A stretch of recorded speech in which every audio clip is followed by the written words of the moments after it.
Baik, Assalamualaikum warahmatullahi wabarakatuh. Perkenalkan, nama saya Nika Sabitri. Nah, kali ini saya akan melakukan sosialisasi UMKM di salah satu UMKM yang berada di Aceh Tengah. Nah, kali ini bersama narasumber saya, Kak Diana. Nah, sebelumnya saya udah minta izin kepada Kak Diana untuk melakukan sosialisasi ini. Nah, di sini saya akan melakukan sharing sedikit ataupun sosialisasi, Kak, mengenai sistem jaminan halal. Jadi sebagai konsumen muslim tentunya kita sudah tahu bahwa kita memiliki kewajiban untuk memakan yang halal, ya. Udah pasti itu kan. Jadi sesuai dasar hukumnya, sesuai surah An-Nahl ayat 114, yang artinya maka makanlah yang halal lagi baik dari rezeki yang telah diberikan Allah kepadamu, dan syukuri nikmat Allah jika kamu hanya menyembah kepadanya. Kemudian ada juga undang-undang dari pemerintah, yaitu Undang-Undang Nomor 33 Tahun 2014 tentang Sistem Jaminan Halal. Kemudian ada juga Undang-Undang Nomor 33 Tahun 2014 tentang Jaminan Produk Halal. Nah, dari surah yang tertera tersebut, kita sudah tahu bahwa umat muslim harus memakan yang halal dan thayyiban. Nah, makanan yang halal dan thayyib ini yang bagaimana? Tentunya makanan yang sehat, yang aman gitu kan. Bukan hanya sekedar bisa dimakan aja, tapi yang memang baik untuk kita gitu.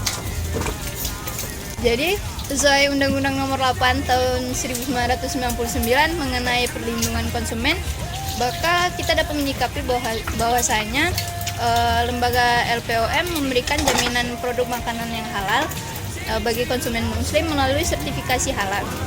Nah, sertifikasi halal ini apa? Yaitu surat keterangan yang dikeluarkan oleh MUI dari pusat maupun provinsi dari suatu produk makanan dan minuman yang diproduksi dari suatu perusahaan yang sudah diteliti dan dinyatakan halal dari Badan LPOM MUI.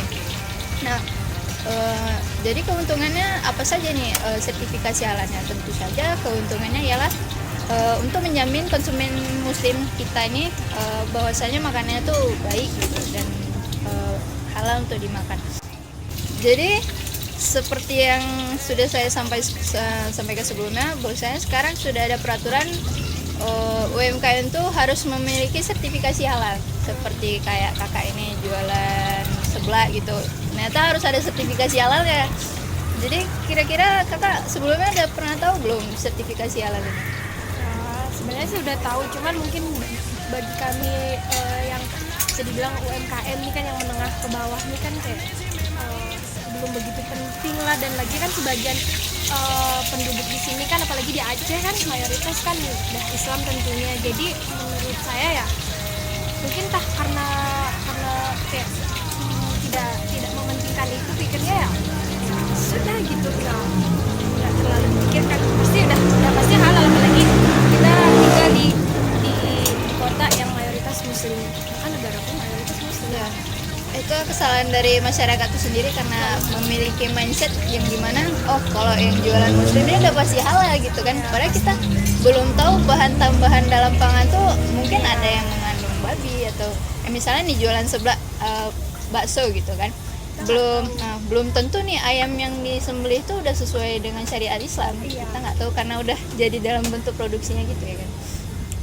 Jadi kalau udah tahu sertifikasi halal nih, kenapa sampai sekarang kakak belum ngajuin gitu? Ya karena masih belum, menurut saya pribadi ya masih belum penting. Tapi kalau misalkan udah dapat pencerahan dari adik ini kan, kedepannya pasti dipikirkan lagi. Kalau memang itu udah memang syarat utamanya untuk bagi kami pengusaha kuliner, ya pastinya kalau memang itu diwajibkan, tentunya ya pasti akan ada pemikiran ke situ gitu. Kira-kira kalau dari penjelasan Nika nih, ada nggak dari kakak sendiri kendala misalnya apa gitu dari persyaratan pembuatan sertifikasi? Sebenarnya lebih ke awam sih, karena sebagian kan juga memang kayak tidak mementingkan itu gitu kan. Jadi sebenarnya karena awam sih, tapi kalau memang udah ada pencerahan dari adik, kayaknya berapa ya pokoknya adalah niat ke situ. Kalau kendala sih nggak ada, kan tergantung lagi niatnya kan. Kalau untuk biaya gimana?